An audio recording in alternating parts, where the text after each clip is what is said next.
What's going on, you guys? It is your boy, the American F1 fan, Eric Ringel here, and we are back with another My Team Career Mode episode, as it is episode 2, getting ready for the Bahrain Grand Prix. Guys, if you missed that first episode, the first episode was just kind of an introduction to me, to Formula One content.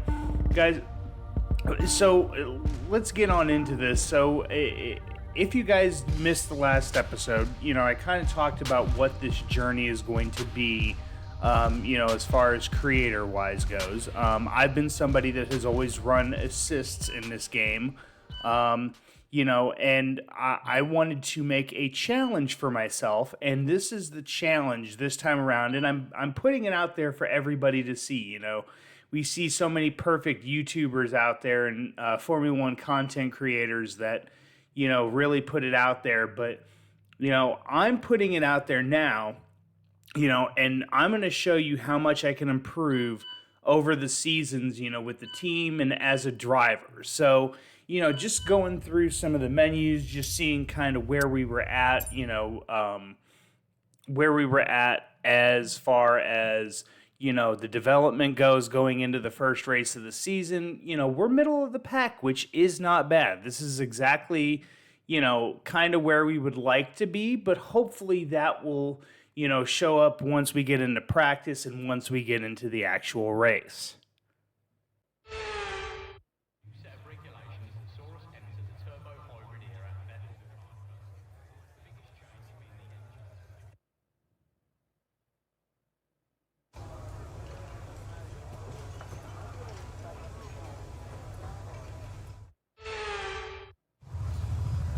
So time for Q1, and it's time to see whether or not our car is going to, really be, up to standards where we need it to be. So we moved back to the original setup that we had when we first started, and gonna be getting ready to go out for our first Q1 run. We do 2 runs in Q1. This first one, going out on a set of softs. Obviously, you always go out on a set of softs in qualifying, but let's see how we do.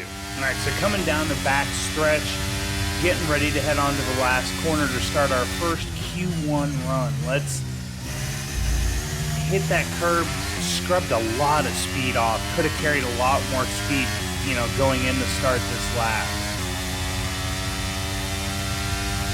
But heading down into turn 1, took this turn really well, was able to keep it, really to the inside, and just barely clipped that curb enough, and really felt good about this first sector here. Trying to learn to, not, almost come to a complete stop when I'm, braking into those corners, and just letting it roll through. Now, here was my first big mistake there. Took it way too deep under braking. Just didn't brake quick enough. This corner did okay. Caught too much of that curb, and it got my rear end kind of squirrely, so it really upset the car there. But heading around, took way too much curb there.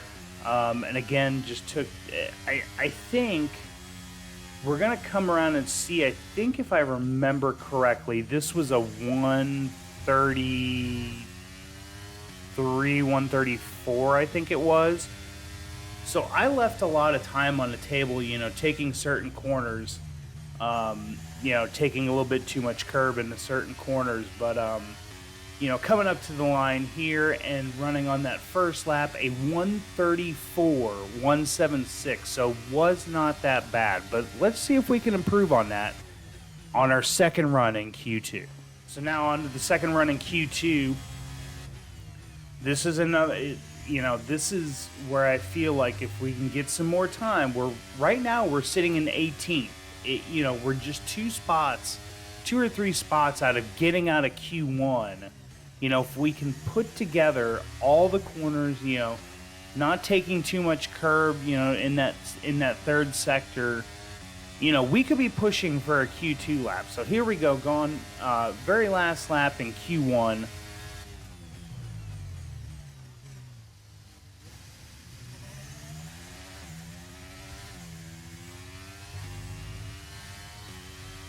Through the first 3 corners, felt really good. You can see I'm already up, almost 2/10. Took this a little deep, not too bad. Was still up on my delta, and then all of a sudden there, and then there, that killed my time. But somehow, even though I went deep here, I was now 3/10 down. I was like, well, this lap is done. But somehow, going into this third sector, all of a sudden, I just picked up a ton of time through that corner. Took that corner really well, and this is where I gained a lot more time here. I did not, you're going to see, all of a sudden, my time shoots way up. I was literally up again, almost 2/10 here. And I'm taking braking points just too deep, almost up 2/10 going into this last corner, and just locked it up and went way too wide and just absolutely killed it and just killed my lap time. But let's see where that'll qualify us. We qualified in P19. So what can we do from P19 in the race? Let's go and find out. Now, before we find out what we're going to do in the race, we went ahead and checked some R&D to kind of see what we could do with the points that we got from the 3 practice sessions from before. I was trying to see what we could get on potentially before Saudi Arabia or, right after Saudi Arabia. So one of the things that I like to do is I like to look at the recommended upgrades to see if it's kind of pointing me in the direction that I need to go. And sure enough, chassis has been one of the things that we need to do, and we found a major weight redistribution that we got a discount for in this practice session. And this is going to be on in time for Australia, which will be absolutely huge for us. Wish it could have gone on in Saudi Arabia, but Australia it is. So we're going to have a major chassis upgrade coming to us in time for Australia. But let's get on into the race and see what we can do from P19. Months of rumor and speculation all come to an end today as we return to racing for the opening event of what promises to be an enthralling season. Welcome along then to round 1 of this year's Formula One World Championship. There's no shortage of passing opportunities around the 3.36 miles of the Bahrain International Circuit, with the best, of course, at turn 1, and then another soon after into turn 4. 15 corners here, 6 to the left and 9 to the right, and we could see 1 or 2 flat spots into that tight left-hander of turn 10. So with the race not far away from starting, here's what today's grid rundown looks like. Max Verstappen put in a fantastic lap yesterday, and he'll start from pole position, with Charles Leclerc alongside.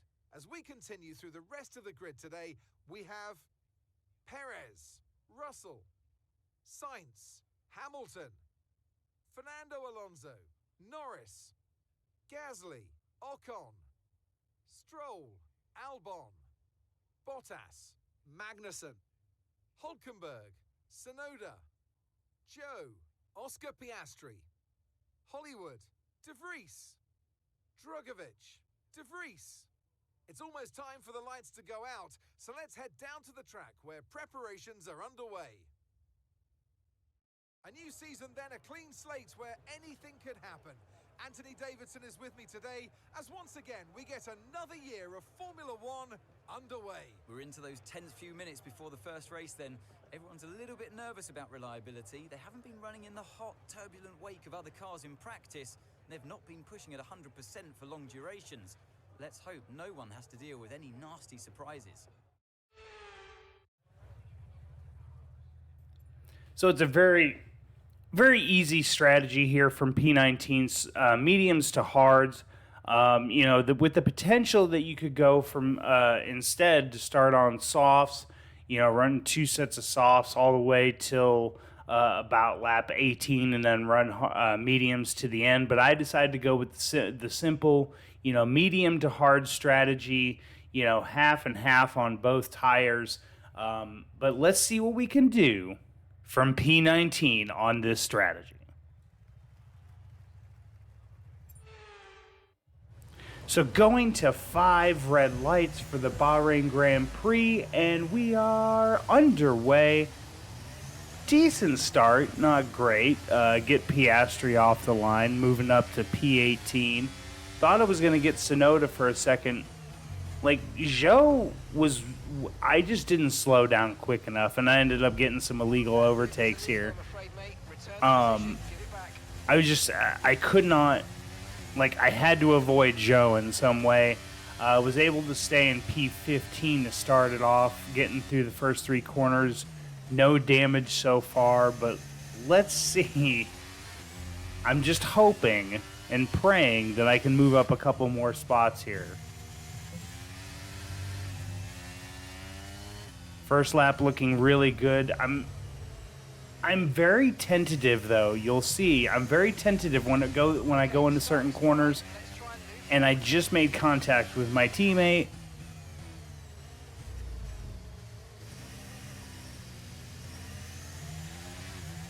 And just having a hard time, with it almost seemed like there was still some wheel spin here.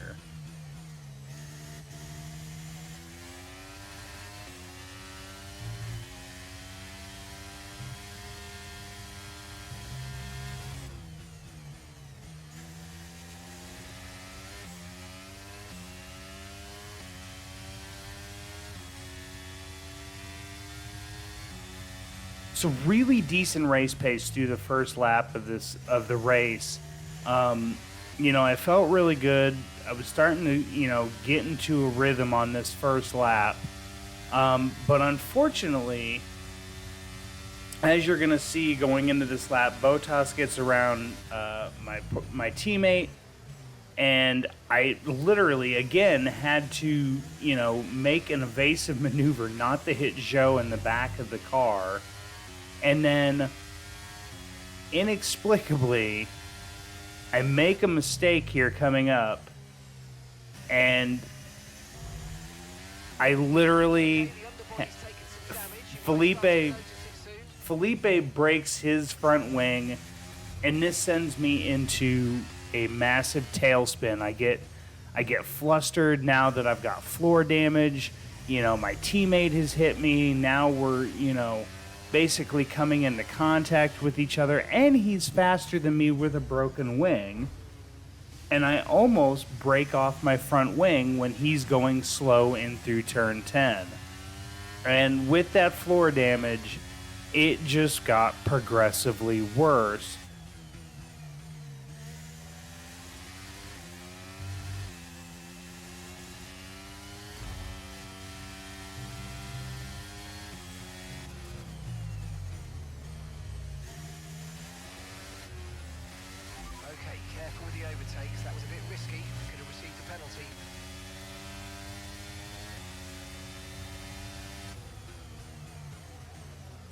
And again, you can see my tentativeness there, and Magnussen gets me in that corner, moves it up to P16, which then turns into P15 when Felipe goes into the pits. Then Piastri gets past me.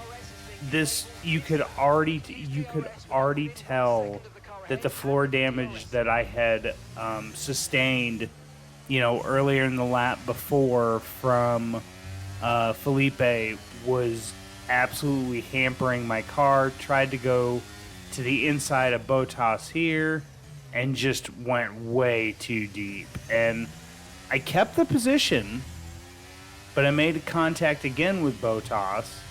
Going through this section right here, just took it too deep, and then again got me flustered, and you could clearly tell through my driving. And now making contact with against Valtteri again causes more underbody damage.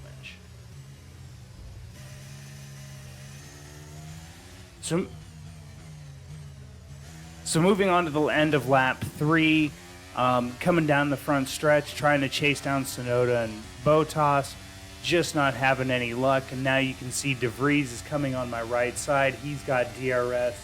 He's getting by me and decides to move last minute and slams on his brakes and breaks my front wing.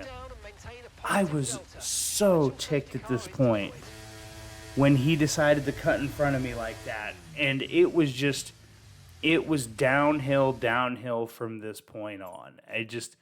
It was so frustrating. And I tried to show you a replay of it. Unfortunately, it caught the very tail end.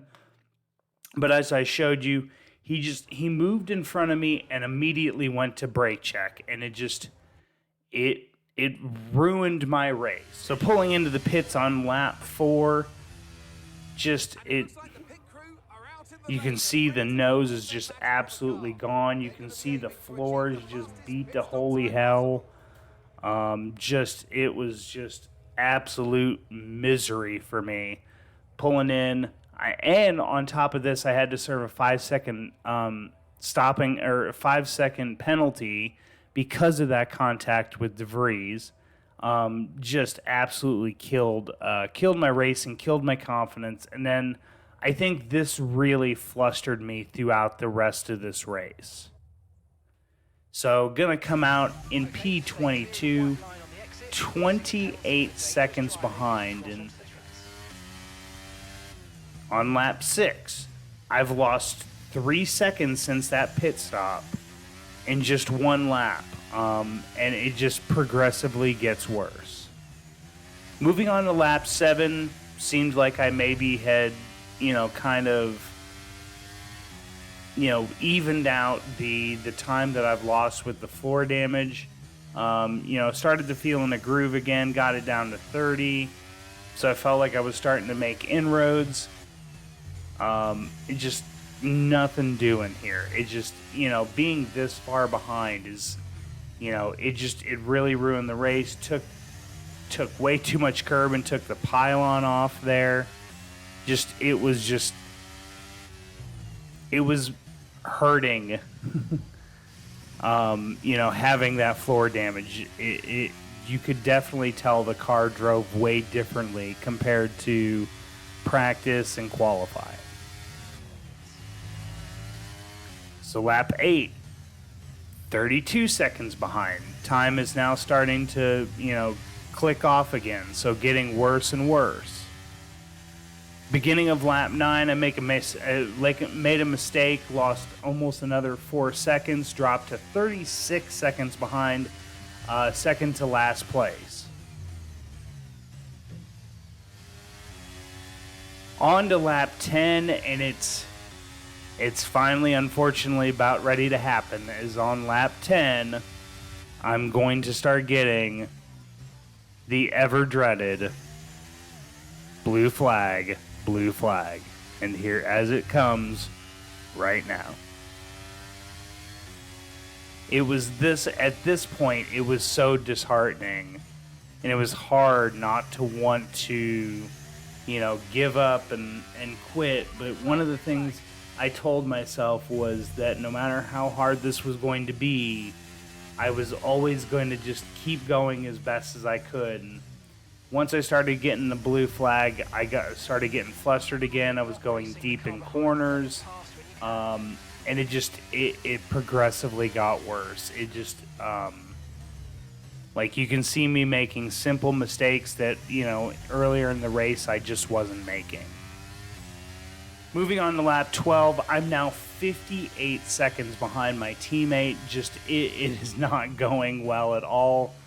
I'm using this time at this point, though, to basically use it as practice session for me to really kind of hone my skills in, and really feel better. But there are still times in my mind that I feel like I'm still using assists and that,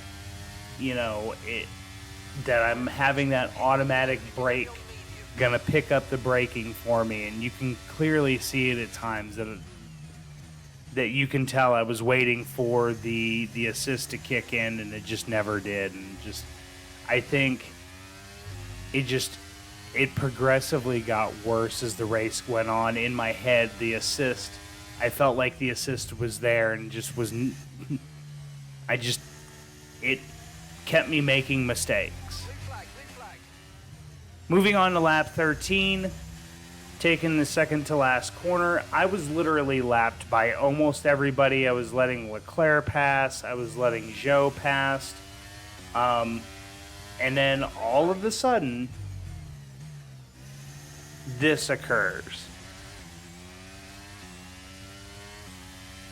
And I thought this was like my saving grace. It was going to be like the thing that was going to save my race.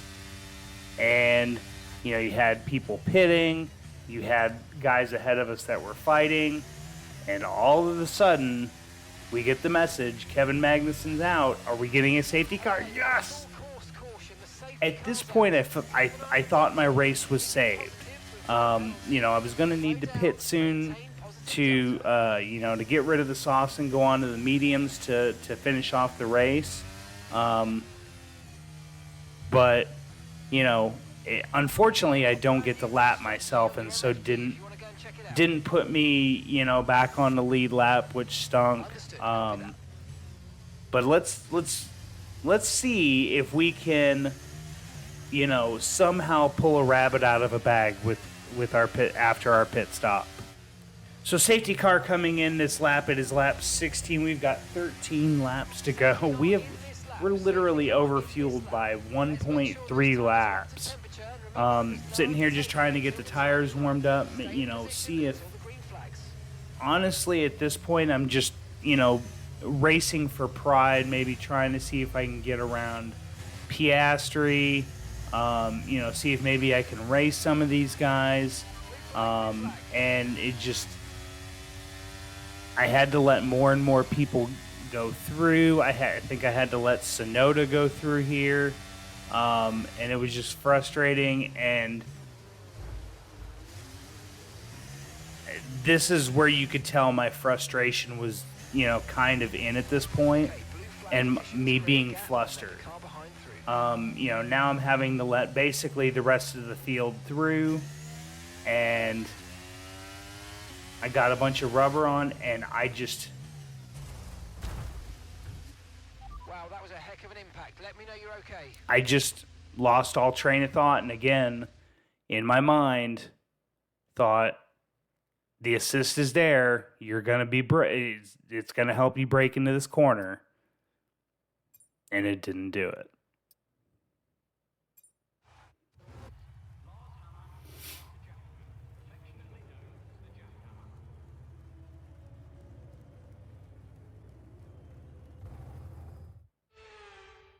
Smiling faces on the pit wall then after that superb win here at Sakir. And rightly so, a brilliant effort from the whole team. Well, Anthony Davidson, a resounding victory today, but what set them apart from the rest? I really feel the track layout combined with the track temperatures we saw today suited their car. These cars come alive when the tyres are just at the right temperature, and the driver did a great job managing that as well. They just look so comfortable out there. It's like anything, it always looks so easy when it all just clicks.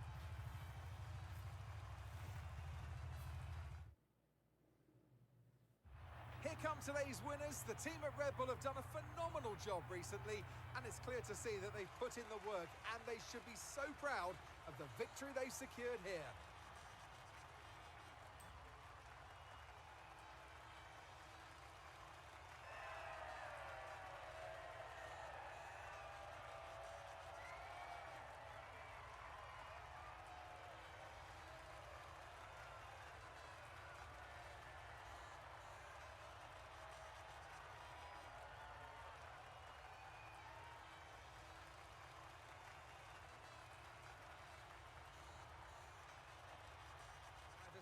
George Russell finished in second, Sergio Perez third, Lewis Hamilton fourth, Carlos Sainz fifth, Fernando Alonso sixth, Gasly seventh, Norris eighth, Ocon ninth, and Lance Stroll 10th.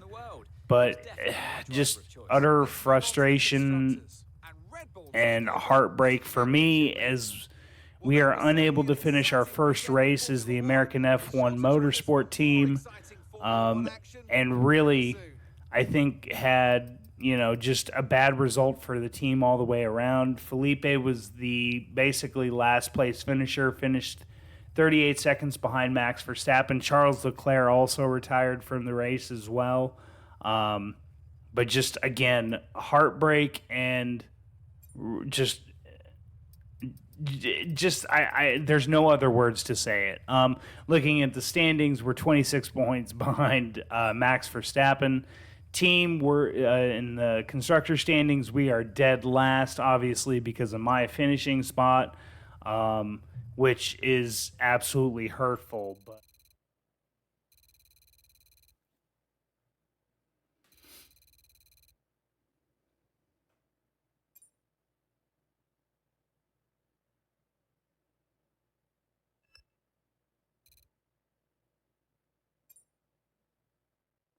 But guys, that is it for the Bahrain Grand Prix. It was, like I said, utter team heartbreak. But can we, improve going into Saudi Arabia, as a team, as a driver for myself? Are we going to be able to, kind of put this behind us and really, get off on the right foot going to Saudi Arabia?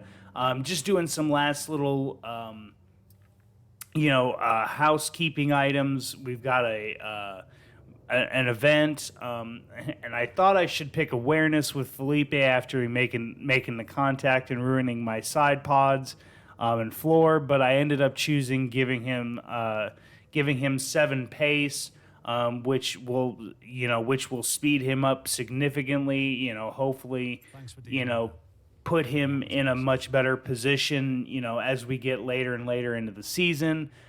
We get another R&D. We've got an upgrade coming. We're going to set our calendar for the activities leading up to the Saudi Arabian Grand Prix.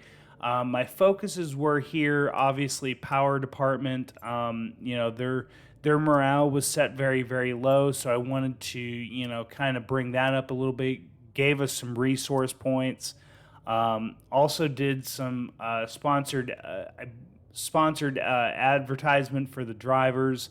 Brings in $20,000 in cash and 250 team acclaim, which really will help us out.